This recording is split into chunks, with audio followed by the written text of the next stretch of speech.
Hey, friends, welcome into an all new episode of the Pack a Day podcast. I'm your host, Andy Herman. You can follow me on Twitter at Andy Herman NFL. You can find the podcast at Pack a Day Podcast.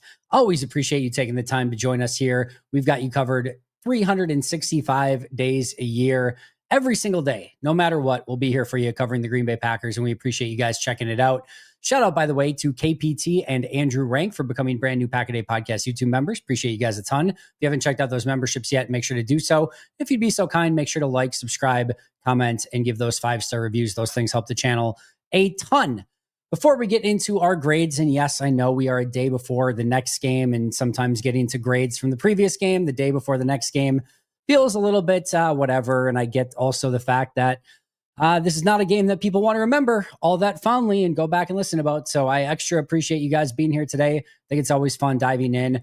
I could have got the grades to you sooner. I certainly would have done so. But with the game being on a Monday, it did take me a little bit longer to get there. But we're here and we're going to go through them nonetheless. So again, appreciate you guys being here.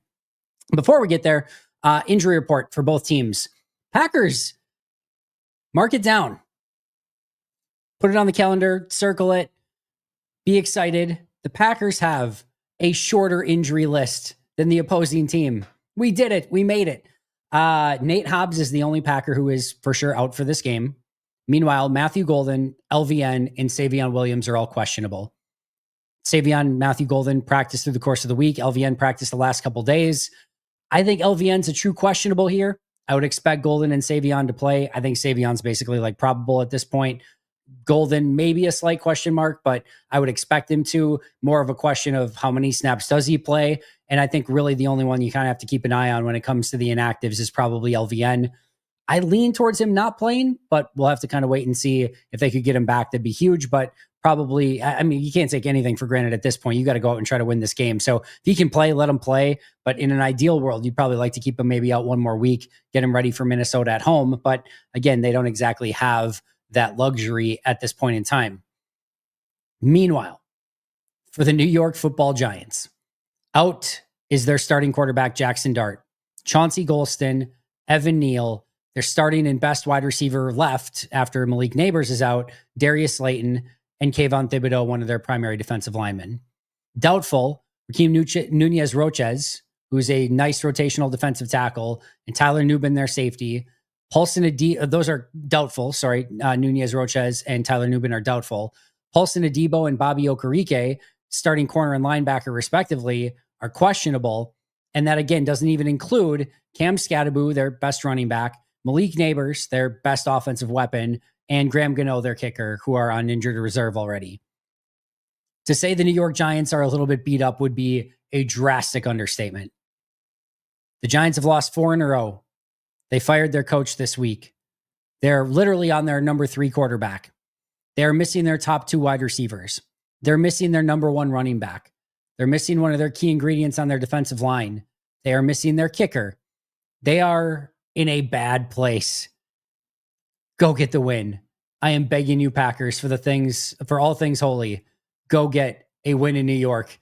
And if not, just maybe stay in New York for a week or something, because it's not going to be too friendly in the confines of Green Bay if you can't find a way to win this game. This is going to be, it's not a must win, but holy cow, it feels like a must win for Green Bay. Cannot go into New York with a team that's lost 4 in a row, fired their coach, and this many injuries, and go lay an egg and lose their 3rd in a row. Would be as bad as it gets. So can't have it happen. Hopefully Green Bay goes in and takes care of business, but a lengthy injury report for the New York Giants. Next, let's get to our Schreiber. What's on the horizon? I'm looking at playoffs. And I know there's a little bit of Jim Mora to this. Playoffs? Want to talk playoffs? The New York Times, who I think does an incredible job with their playoff simulator and going through all the different games and what they mean and everything like that. They're updated. So I wanted to take a look at it really quick. They list the Packers currently at 75% chance to make the playoffs. Okay. Not where I would like it to be, but okay. They are at a 28% chance to win the division. That seems low. That seems very low to me, but I am in no place to complain because the Packers have lost 2 in a row and have lost games to the Carolina Panthers and the Cleveland Browns. And so, yeah, I guess I kind of get it. They have a 1% chance to get the number 1 seed in that first round bye. That's exactly not where we want that to be. And it would probably take like maybe one loss the rest of the season, maybe two, but it would be tough for Green Bay. Probably one loss the rest of the season. So I can understand that one a little bit more. If they win this week against New York, they are listed as an 80% chance to make the playoffs. So that goes up 5%. A 32% chance to win the division, that goes up 4%. And a 2% chance to get the 1 seed, that goes up 1%. If they were to lose this week to the Giants, they go down to a 59% chance to make the playoffs, only a 15% chance to win the division, and less than a 1% chance to get the number 1 seed. So an important game for Green Bay to get. They drop 21% from 80% if they win to 59% if they lose to make the playoffs, 17% to win the division, and drop basically less or more, a little bit more than 1% to actually get the number 1 seed. Go get this win, Green Bay. Go get this win. By the way, per the New York Times simulator, beating the Lions on Thanksgiving is their biggest game that they can win, which just that game alone, winning that game would bump them up to an 88% chance to make the playoffs. Losing to Chicago at home would be the most devastating for their playoff odds per the New York Times, bumping them down with a loss to Chicago in Green Bay to just a 53% chance to make the playoffs. So you really want to beat Chicago at home, and you really want to beat Detroit on the road. Those might be the 2 biggest games remaining for the Packers, at least based on the New York Times playoff simulator, which is really fun to play around with and mess around with. So that's what's on the horizon, presented by Schreiber Horizon. Now, I want to tell you about a key part of Schreiber Horizon's suite of solutions, which is The Hitch. The Hitch is Schreiber Horizon's end-to-end logistics solution, ensuring your product moves safely and efficiently from plant to retail. Schreiber goes beyond basic transportation to deliver a seamlessly integrated distribution experience. From temperature-sensitive freight to customized packaging solutions, Schreiber manages every step with precision, reliability, and of course, care. Here's what you can expect: cost efficiency, simplified operations, scalable support, and of course, their always trusted expertise. The best part is that The Hitch doesn't just move product. They connect you with one of the most trusted, well-established distribution networks in the entire food industry. Backed by decades of Schreiber experience, Schreiber partners with major retailers, reliable suppliers, and expert carriers to ensure your goods get where they need to go efficiently, accurately, and on time. Find out more by snapping a picture of the QR code on your screen or going to schreiberhorizon.com. All right, let's now get into our film and grades for this week. Let's do our film takeaways first, and then we'll get into the grades. Only a couple small ones here. Talked a little bit about this on Happy Hour the other day. A lot of times when the film or when the game goes amazing, you watch the film and you're like, it was good, but maybe not quite as amazing as I thought in real time. A lot of times when the game goes poorly, you rewatch the film and you're like, it was bad, but maybe not as bad as I thought it was in real time.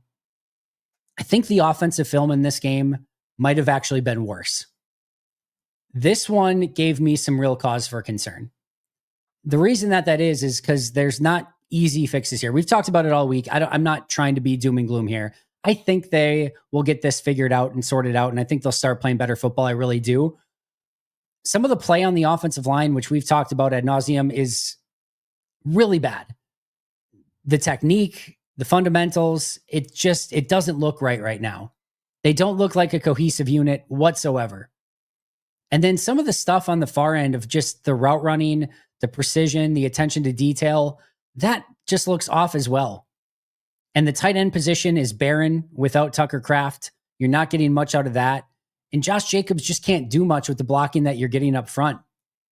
I stopped and thought about this, and I looked at my grades on the season so far. And on the offensive side of the ball, where that's kind of their bread and butter, right? I have 4 players. Actually, I take that back. I have 3 players with a grade of 2 or better, maybe meaning a plus 2.00 or better. 3 players: Jordan Love, Tucker Kraft, and Josh Jacobs. And Tucker Kraft is out for the year. My next highest graded player is a plus 1.85, and that's Matthew Golden, who I continue to think is playing well, but just not getting the opportunities he needs to take advantage of the way that he's playing. And of course, last week he was out. My next highest graded player is below 1, and he's only been back for a couple weeks, and that's Christian Watson.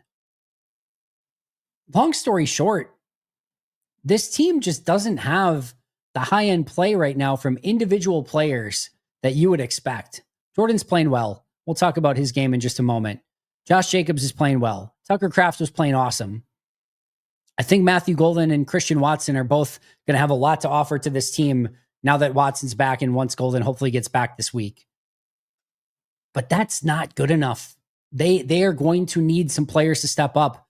And my 5 lowest graded players on offense: Rasheed Walker, Aaron Banks, Elton Jenkins, who's now out for the year, Darian Kennard, and Jordan Morgan. Notice a trend? All on the offensive line. That offensive line's got to find a way to play better. They need more from this team. Golden and Watson are going to have to uplift this wide receiver group.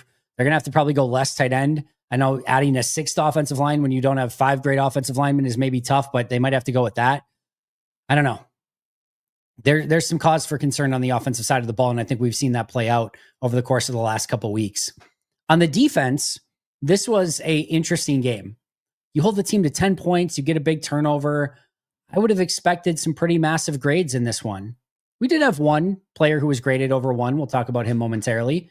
But even PFF and I were pretty aligned this week on some of our grades, or just not having a lot of huge grades for the defense. A couple good ones, but not a lot of huge ones. So I thought about that. Like, why is that? Why did the defense play so well, but the grades didn't really match it?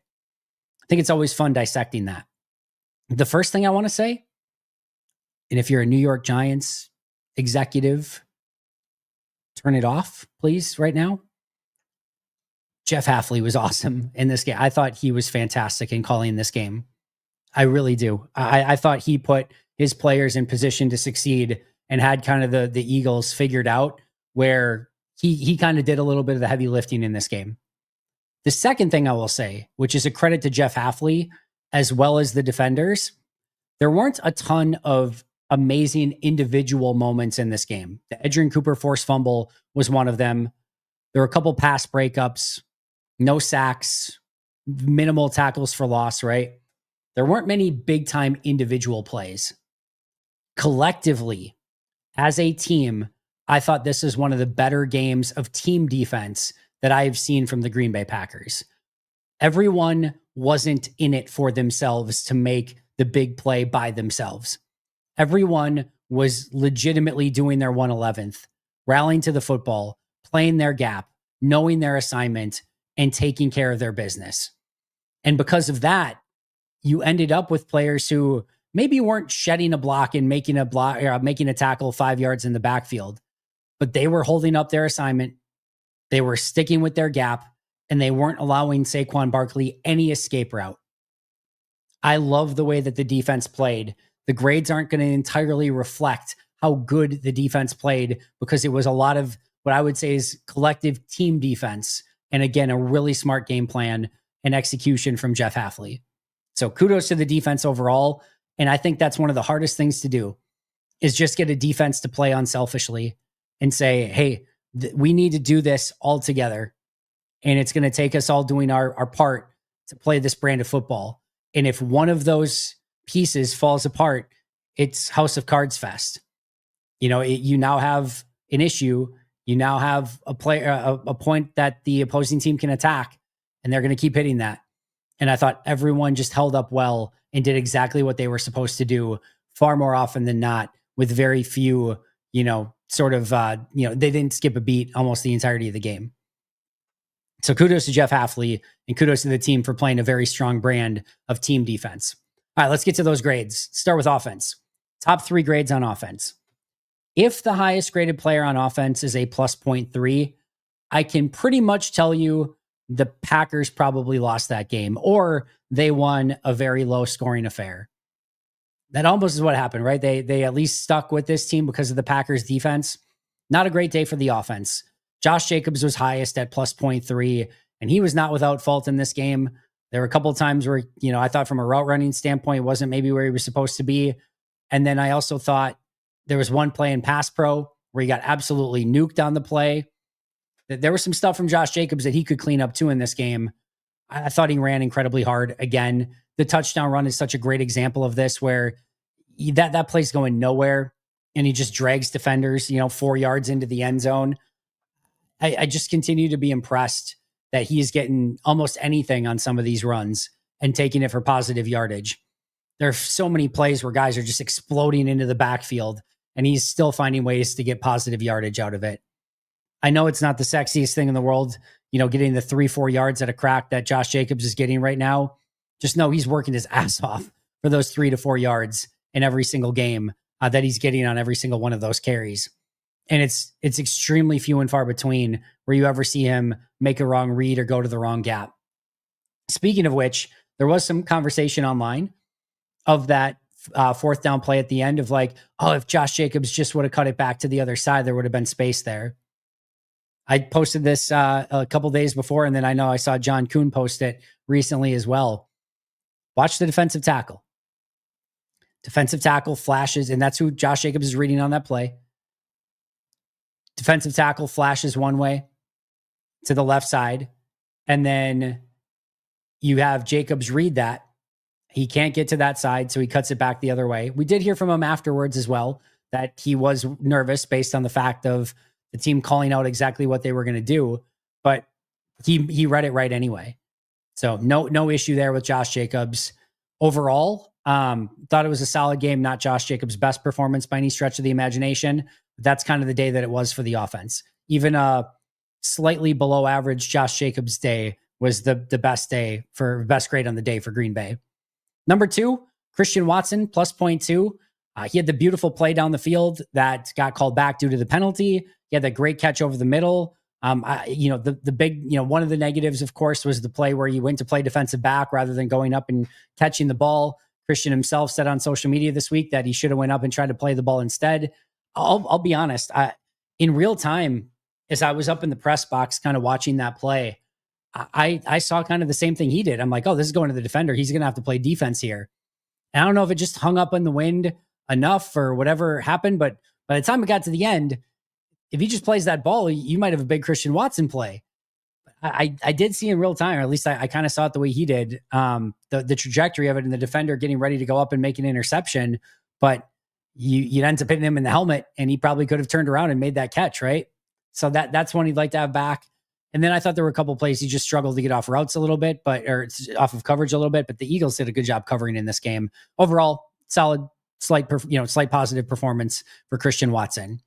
Hey, friends, let's get our sleeper picks in for this upcoming Sunday. Rams, Seahawks. This one has the ability to be unbelievably epic. Who would have thought that going into the season? But let's make it a little bit more epic with sleeper. I'm going super simple on this one. The 2 most dynamic receivers in the NFL right now, Puka Nacua and Jackson Smith-Njigba, to both score touchdowns in this game. Jackson Smith-Njigba, more than 1/2 touchdown scored. Puka Nacua, more than 1/2 touchdown scored. I'm going to say they both score in this game in this must-have NFC West matchup. You can get your sleeper picks in, of course, over on Sleeper. Make it a little bit more fun. Make sure you get them in for Thursday Night Football, Sunday Football, Monday Night Football. Anytime there's football, it's awesome to do. The best part is that you can get a 100% match up to $100 by utilizing code PACKADAY. Again, a 100% match up to $100 by utilizing code PACKADAY. Terms and conditions apply. See Sleeper for details. Of course, they are available in over 25 states nationwide. So what are you waiting for? Get your sleeper picks in right now.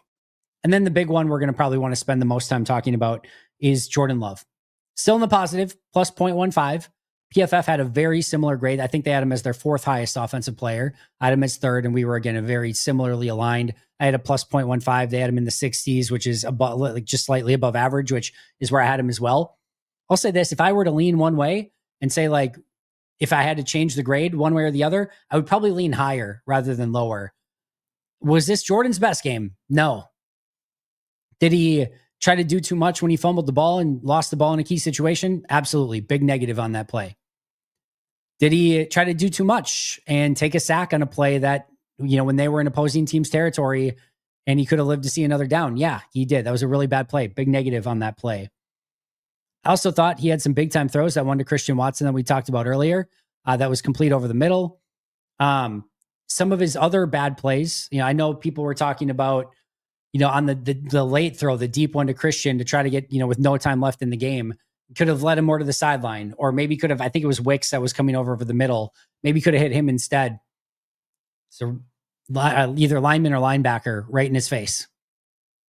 Makes it a little bit difficult to either see that receiver or to get the ball where it needs to be.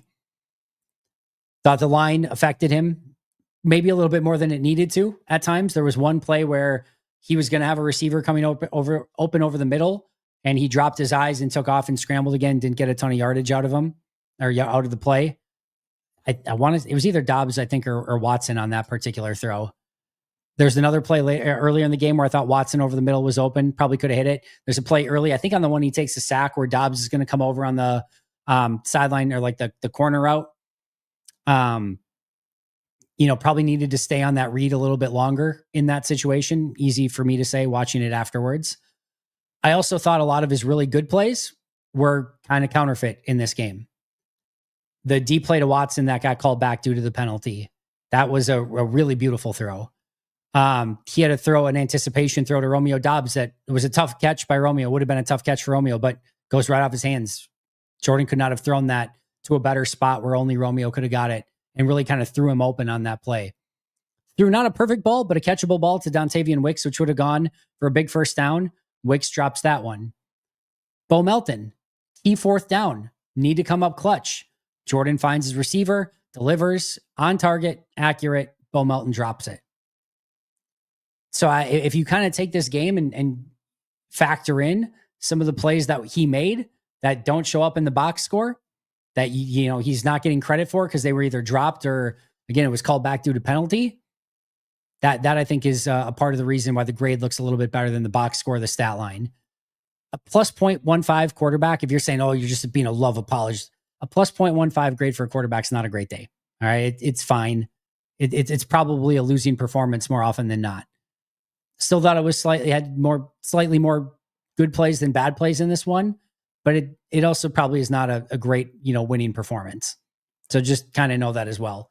But I think that the key takeaway there is probably not quite as bad as maybe some people are making it out to be, or maybe what it seemed in real time, but still some things clearly for Jordan to work on, play better. But if his teammates help him out, the day probably looks a whole heck of a lot better as well. Bottom three on offense. It will surprise none of you to hear that Aaron Banks was my lowest graded offensive player in this game. You guys know I don't want to say defended him, but I've kind of said like, hey, I don't think it's been as bad for Aaron Banks as some of you guys are making that out to be. The first game was for him. He was clearly banged up, not himself. Then I thought he settled in. Worth the contract the way he was playing? No, absolutely not. But solid, like a solid offensive lineman. Not bad, not good, just solid. And guess what? You can always use solid offensive linemen. And then this week came along and he decided to not be a solid offensive lineman and was really, really poor in this game. Run blocking, immediate pressures, inconsistent. I mean, you name it. We saw all of it from Aaron Banks this week. I know he was dealing with some injury stuff going into the week. I'm not sure if he just didn't get much practice time or wasn't feeling 100% healthy or what it was, but that to me was clearly the worst Aaron Banks game that we've seen so far. And a really tough game for a very big free agent signing by the Packers. He's got to play better. He has to play better. That's a brutal performance for a guy that you give that contract to. I'm not quite in Joe Johnson territory yet, but if he plays like that consistently, that's Joe Johnson territory. The former Packer, not the former NBA player, for those of you who don't remember way back then. Yeah, need more from Aaron Banks. Again, easily my lowest graded offensive player in this game. Number two, I thought this was a really tough game for Romeo Dobbs. He could not get off coverage for the vast majority of the day. I did not think his route running was crisp. Had a couple, at least that one opportunity where it glanced off his hands. Would have been a tough catch. Would have been a very difficult catch, but it was there for him. Didn't make that one. Didn't really do anything, when he did get the ball. And I thought he struggled in run blocking as well. Just an off day from Romeo all the way around. Catching, blocking, route running. Just thought he struggled in this one. And then, of course, Bo Melton, negative 0.45 grade, my third lowest graded player on offense. You had the illegal alignment.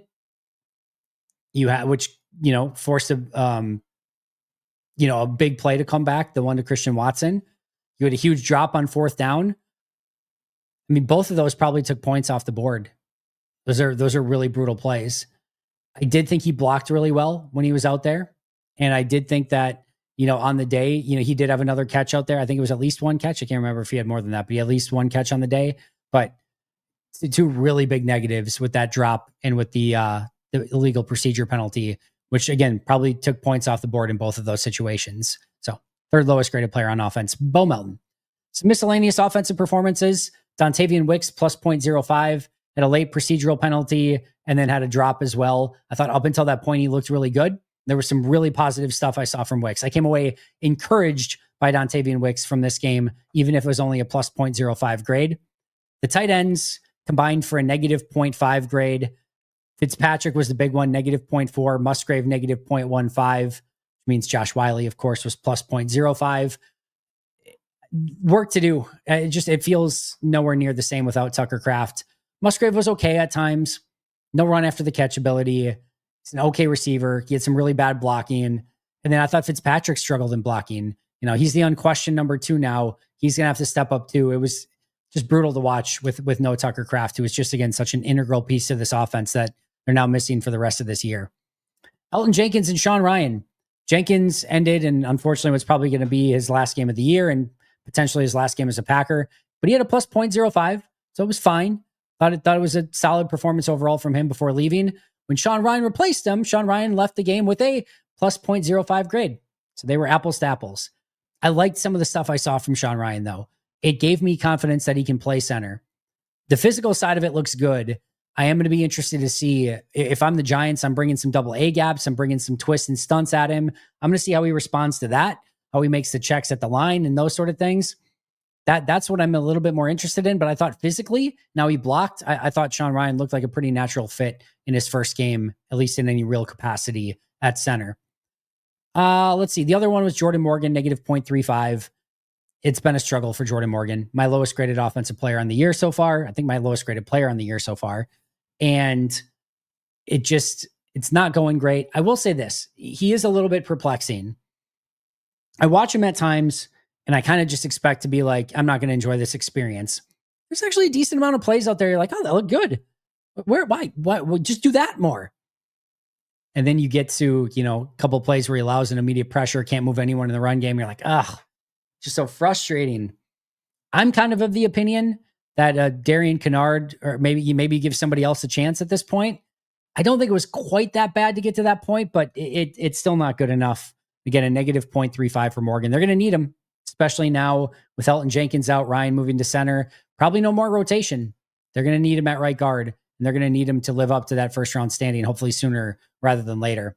All right, let's get to the defensive side of the ball. Edgerrin Cooper, plus 1.00 grade. Obviously, the big forced fumble was a key piece of that, but I thought he rallied to the football all day.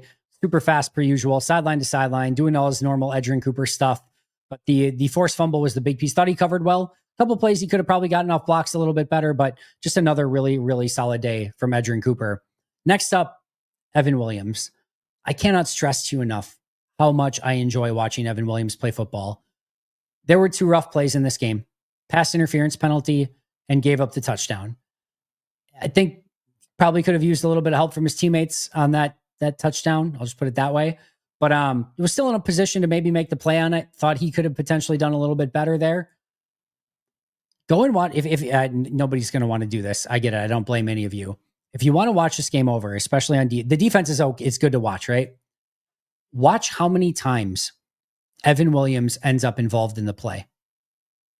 It is remarkable. He is at everything, whether he's rallying to the football and getting into it at the end, whether he's shooting up from safety and going and making a play. In some cases, he's pass interfering or allowing a touchdown. There's that part of it too. He is all over the tape. And I mean all over the tape.